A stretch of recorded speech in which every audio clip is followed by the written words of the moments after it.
You all know that Singapore is one of the most developed countries in the world. Being in the Asian region, how does it compete with the highly developed countries of the West? Some researchers say Singapore works like a big corporation that is successful in every department. Singapore became independent 57 years ago as of this writing, has become one of the best economies in the world. After its independence in 1965, the country has seen major growth in its GDP.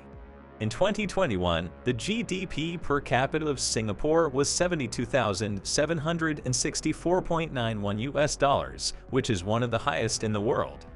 Not only in terms of people's income, but Singapore has also immensely developed over the years infrastructurally. The country is one of the smallest developed countries in the globe. In today's case study, we will explore the areas where Singapore has made itself one of the richest economies in Asia and how it has transformed its population into a money-generating workforce.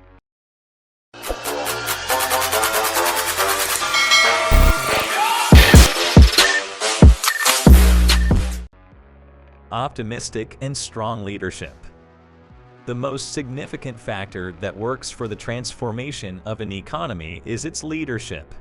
Strong leadership has made Singapore a great economy that has been growing for years constantly. If the leadership of a country's government is not devoted to the success of the country cannot make it far. Singapore was lucky enough to get some good leaders who did some amazing jobs for the country's betterment. One of the greatest leaders who changed the economy of Singapore was Lee Kuan Yew, who was the first prime minister of the country. Lee Kuan Yew ruled the country for almost 31 years and took some great steps in restoring the country's economy. One of the first problems Lee faced after the independence of Singapore was its higher rate of unemployment. To lower the rate of unemployment, Lee focused on the manufacturing industry initially. The Singaporean government started making manufacturing-focused factories that reduced the large rate of unemployment. The famous Dutch economist Albert Winsemius helped Lee to plan the manufacturing units based on demand. His consultancy helped the Singapore government to find out the most suitable plans for reviving the economy after independence. Lee was a very smart leader. He was good at finding out the positives from every event.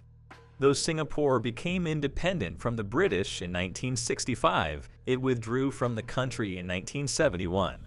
Before leaving a country, the British used to destroy their dockyards and naval bases. But Lee saw this as an opportunity and managed the British from not destroying the dockyards. After the British left, the Singapore government converted the dockyards for civilian use. Lee was a very futuristic leader. He understood the importance of foreign direct investment for the development of the economy. The theory was very simple. When more foreign investments would enter the economy, foreign reserves will also increase. This will allow the economy to grow. So Lee and his government started to attract multinational companies from different parts of the world to invest in Singapore and run operations. For attracting the companies, the Singaporean government heavily invested in the infrastructure. The government-built infrastructure was heavily equipped as the developed countries. The investments made in the development of the country's infrastructure paid off. More American, European, and Japanese companies became interested in investing in Singapore. By the end of the 1970s, within 5 years, the economy of Singapore was heavily invested by American conglomerates. Also, the Japanese and Europeans were coming for making investments. From that time, these were the regions that led the market of industries and investments. The inclusion of American, European, and Japanese companies made Singapore a good place for investment. With the globalization and industrial revolution going around the world, the demand for electronic products heavily increased around the world. In the 1970s, Texas Instruments and General Electric entered Singapore and started to produce electronic products in the country. The entrance of these two big global giants transformed Singapore into a hub for electronic exports around the globe. The positive work culture developed by the Singapore people helped them to grow as an authorized workforce. People from Singapore soon realized the importance of a globalized economy and started to adopt the foreign cultures at the multinational companies. Without a good workforce, no company can do well in a region. As the Singaporean workforce made a positive work environment out of the foreign culture multinational companies, it allowed the economy to grow faster. The Singapore government did not stop after bringing investments from foreign companies. The government of Singapore increased its investment in the manufacturing industry with time. National Iron and Steel Mills and Singapore Airlines are successful government ventures run by the Singapore government. The next big game played by the Lee government was its investment in financing. The country attracted more and more bankers to invest in Singapore by showing its efficient workforce, diversified culture, and the large number of manufacturing industries working in it.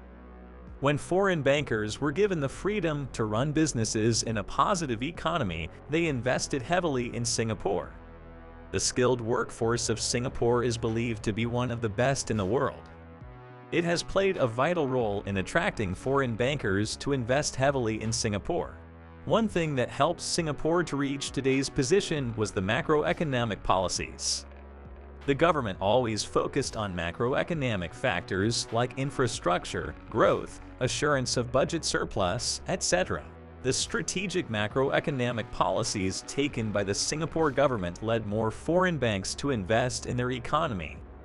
Capitalization of the strategic port and generation of immense revenue.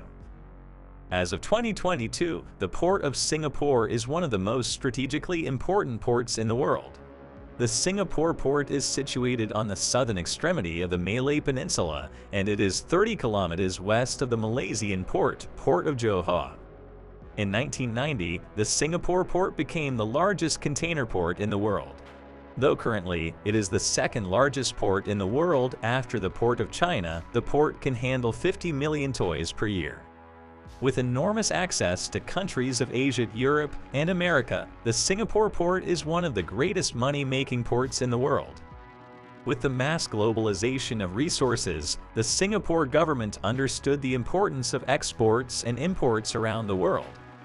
With the heavy increase in world population, the demand for global resources also increased immensely. With this, ports became more engaging and busier with time.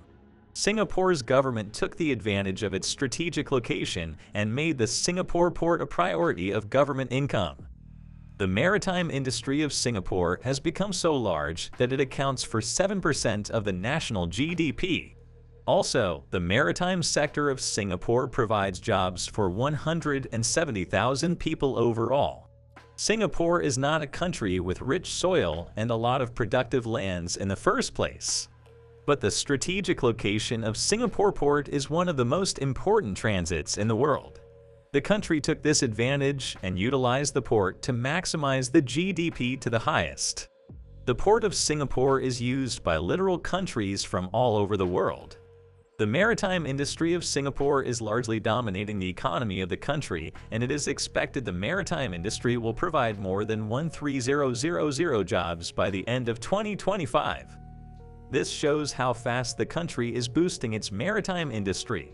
The maritime industry of this small Asian nation has become so influential in the global market that it controls 40% of the trade passes alone in the region. The friendly policies made by the Singapore government have led to the success of the maritime industry. Though everyone talks about the success of Singapore Port due to its strategic location, many fail to identify a big reason behind it. There are many ports of other Asian countries in the region, and they have failed to use their advantage as much as Singapore. The Singapore government has remained honest and trade-friendly from the initial days of its independence. This has helped the economy to grow in the last 52 years.